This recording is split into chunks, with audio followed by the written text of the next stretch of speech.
Graduating class of 2025. My name is Seth Meyers, and this is my second time serving as a commencement speaker at this incredible institution of learning. I was so amazed when I first laid eyes on this campus 12 years ago. In fact, I was so enamored with Choate that I have applied to be a student here every time since, only to be told I don't have the extracurriculars. This is truly one of the most beautiful places I've ever seen, which is funny because, let's be honest, Choate is not a beautiful name. Choate. Choate sounds like a life-threatening disease during pioneer times. Life on the wagon trail was hard. We lost Pa to the Choate. I guess it's a reminder that you can't judge a place by its name. Choate is an ugly name, but a beautiful place. Whereas Deerfield is a pretty name, and that place is a shithole.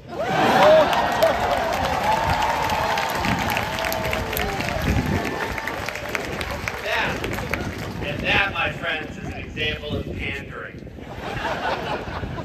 This place is so nice. Are you worried you're blowing it by leaving?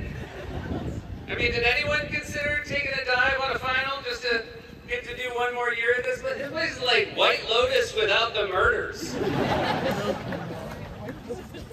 I was hesitant to do this today, not because I didn't think I would enjoy it, but because it's been 20 years since I've been your age, and so much has changed in the world since then, especially when you consider it's actually been 30 years, and I was just seeing if I could get away with it. Also, it's been 33. Point is, I'm here today to give you advice, and I take that job seriously, so I thought it would be helpful to think back to my commencement when I was your age. And the first thing I remembered is we called it a graduation because I went to a public school and we used fewer fancy words. For example, we didn't have a head of school, we had a principal. If you'd asked us to call him head of school, someone would have thrown a battery at him.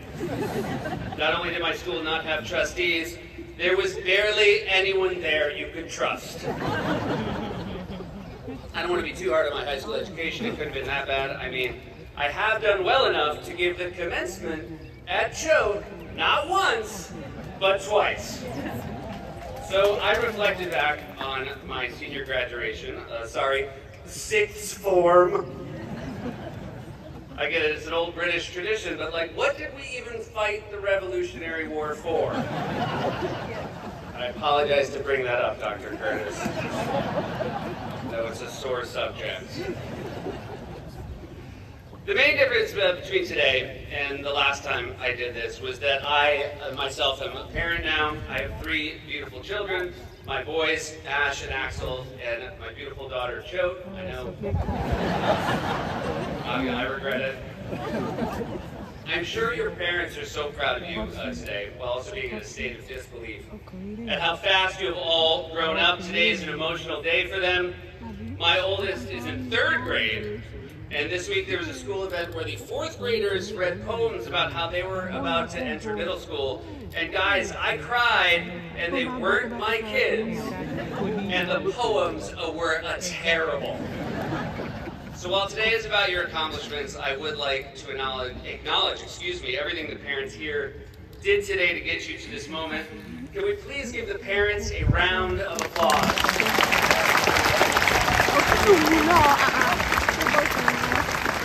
And while we're at it, how about a round of applause for your teachers, who you also could not have done this without? I also imagine you could not have done this without your friends. And today is a very important day to reflect on friendship. It's a great day to look around and decide who among those here today are those who want to be your friends for the rest of your lives. It will be harder to maintain those friendships when you leave this campus. And as someone who is still deeply close with the friends I grew up with, I'm here to tell you that it is worth the extra effort. Today is also a good day to look around your closest group of friends and identify the one friend who is kind of a dud. Because today is as good as any day to cut ties. And trust me, every group of friends has a dud. And if you're looking around right now and saying, not my group of friends, That's probably because you're the tub. I just want to say that everyone here, every adult here, is jealous of you. The journey you're about to go on is the most exceptional of adventures. I would encourage you to keep your antenna open for all that it has to offer you from the second it begins. The entirety of my life changed my first week at college. I went to Northwestern University. Anyone here going? All right, go Cats.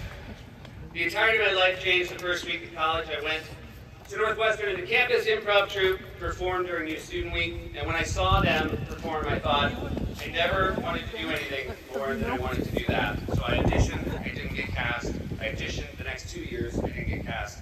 And it was only my senior year that I did get cast, and it changed the course of my life. There are two lessons here. The first is to find the thing you have a passion for and to chase it with everything you have. The second is, why did it take them so long to cast me? Also, for every parent here, I pray on behalf of my parents that you don't send your children to an expensive 4-year university and have them at the end of it say, I'm going to make stuff up for a living. Also, it's very important, do not let anyone pin the failures of the world on you. Older generations always try to place blame on the younger generations for what they think is wrong with the world. Nothing that is wrong with the world today is the fault of people under 20, and yet you hear adults all the time say we're doomed because they're getting their news from TikTok. And look, I'm not saying you should get your news from TikTok. You should get it from late night talk shows. Preferably ones on NBC at 12:35 a.m. or the next day on YouTube. Your generation is not the problem, but I encourage you to be the solution. We made a real mess of things, and we could use your help. By the way, I made that request the last time I did this commencement, and based on how things have gone since then, I don't think the class of 2013 was listening. Millennials. Am I right? So don't let anyone pin blame on you. Do fix everything we screwed up. A few more do's and don'ts. Let's start with the don'ts. When you get your diploma today, don't over-celebrate in a way that makes it seem like you barely graduated. Act like you've been there before. When I see someone pump their fist on stage, I often think, maybe not great at math. Another one, if a college classmate ever asks you if you had to overcome any challenges in high school, don't say, well, there was this one year when we had to eat in the old gym. Another one is, don't call it a servery. No one calls it a servery. I'll walk around college saying, excuse me, dear sir, I'm famished. May you point me to the servery? I won't have quite an appetite. I didn't send you. I really enjoyed talking to your head of school, Dr. Curtis, about everything that had happened this year. He said it was hard. He said you had compostable plates, but he pronounced it compostable. I can't stop thinking about compostable. It's like a lunchable-sized lasagna. He's so proud of you. I do want to tell you that Dr. Curtis is so proud of you. He spoke of you so lovingly, and he spoke about the incredible athletics and the incredible academics, and he was talking about the theater program. And I misheard him because I at first heard him say, and the spring play was a disaster. I was like, God, he's so nice, and then he just turned into a snarky theater critic. Now some do's. These are far more important. When you're in college, do the reading. It's the last time in your life people will put aside time for you to read. It is just such a gift. Don't miss the advantage. Do try everything. The teachers know what I'm talking about. Do try everything. Everyone older than you wishes they go back in time and try more things, because you'll never know which leap of faith will change the course of your life. And while failure is a scary option, know that failing when you were young is thrilling. You will learn more from failure than success, because it teaches you that nothing comes easy. Do make the most of it. Higher education is currently under attack in this country. Go out and prove to everyone that it is still an essential part of this nation's future.